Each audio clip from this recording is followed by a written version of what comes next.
Hello and welcome to Gardens Now. Today we're going to learn how to overseed a cold season lawn. These instructions will work for any cold season grass type. Other warm season grasses will have very different instructions and guidelines, if overseeding is even a viable option. But this video will show you how to overseed for all cold season grasses. The first step is to know when to overseed. I can't pick a date on the calendar that will work for you specifically, because climate and weather will dictate when to overseed. Generally, you want temperatures to be between 40 and 90 degrees for several weeks after overseeding. That's not going to happen here in Colorado. It's mid-March, which is way too early, but warmer parts of the country can go ahead and overseed. I'll link an article in the description with a more detailed guide of when to overseed. Next is grass selection. Generally speaking, you can overseed any cold season grass species on any cold season grass lawn. But using tall fescue on a non-tall fescue lawn, it may cause unfavorable aesthetics. Personally, I don't mind tall fescue being seeded on a non-tall fescue lawn. I'd rather have a diverse and resilient lawn with a few blemishes, as opposed to a high-maintenance beauty pageant lawn. Here is seed from Sunday, a company that I work for. We haven't released this yet, but hopefully we will by May 2020. Whether you buy seed from Sunday or someone else, look for the analysis sticker on the back of the bag. This is the most important thing on the bag, and it will tell you the quality of the seed. First, let's take a look at inert material. Unless you're buying coated seed, you want these values to be very low. It's not uncommon to see grass seed that is loaded with inert material like wood pulp or shredded paper. Now these can be helpful in germination, but why would you want to buy shredded paper when you can easily make it yourself? You'll also see weed percentage. Believe it or not, it is very difficult for farmers to cultivate seed that is 100% weed-free. Weed seeds have the habit of getting everywhere and are very hard to see. You obviously want this number to be as close to zero as possible, but finding that can be difficult. Now, take a look at the germination rates. This tells you what percentage of seed will actually sprout in favorable conditions. For cold season grass, we want this to be in the mid-80s or higher. If it's lower than that, don't pay full price. You'll also notice that each grass species and cultivar will have its own specific germination rate. If the seed analysis looks good, then take a look at the seeding rates. For overseeding, the rates are very flexible. You can easily go over or under without causing any problems. You do want to be more precise if you're starting a lawn from scratch, but for now, it's loosey-goosey. Now that we got our seeds, seed them out, and know when to overseed, let's go grab our tools.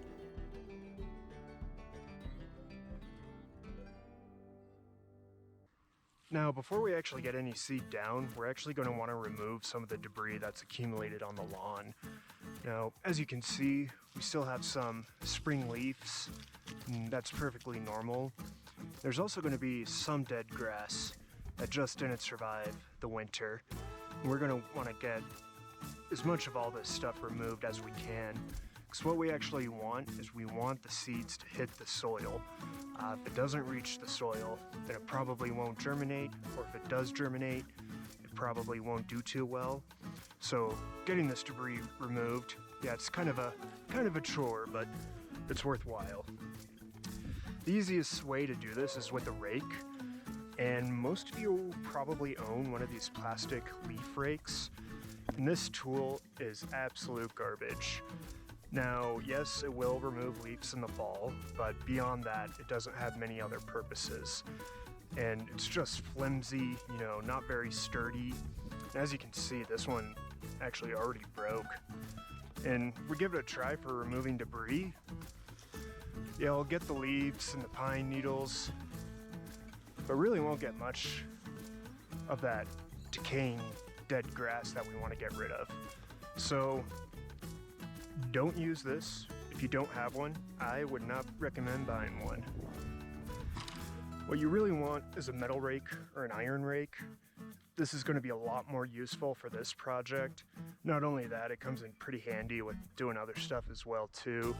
You know, I'd say this is probably one of my top 5 favorite tools. It gets used quite a bit. See how it works.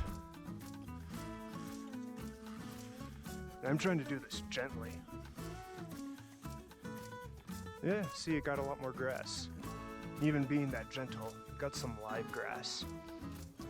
And we don't want that. We just want to remove the dead stuff. Now, you'll obviously need a container for all this debris we're removing. I'm using a wheelbarrow because I'm going to turn this into compost. It's really, really fantastic ingredients for compost. It's just going to be easier with the wheelbarrow. But you can use whatever suits your fancy. Then, of course, we're going to need a seeder. You'll probably want to use something like this, but I'm actually going to use a small handheld seeder. And this is really because I'm just doing a small area. So, you know, when I can, I like using smaller stuff. Just less clunky. But you'll probably want to use something like that. Okay. Now that we got our tools ready, let's go remove some debris.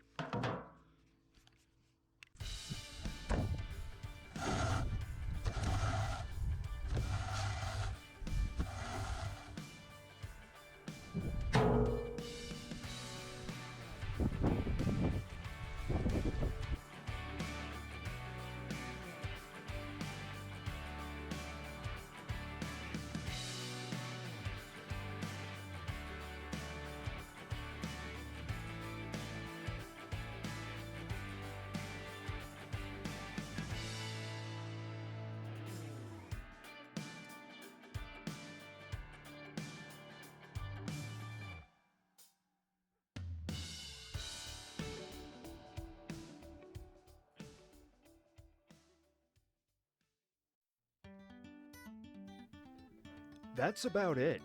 All you need to do now is water in the seed, and you're done.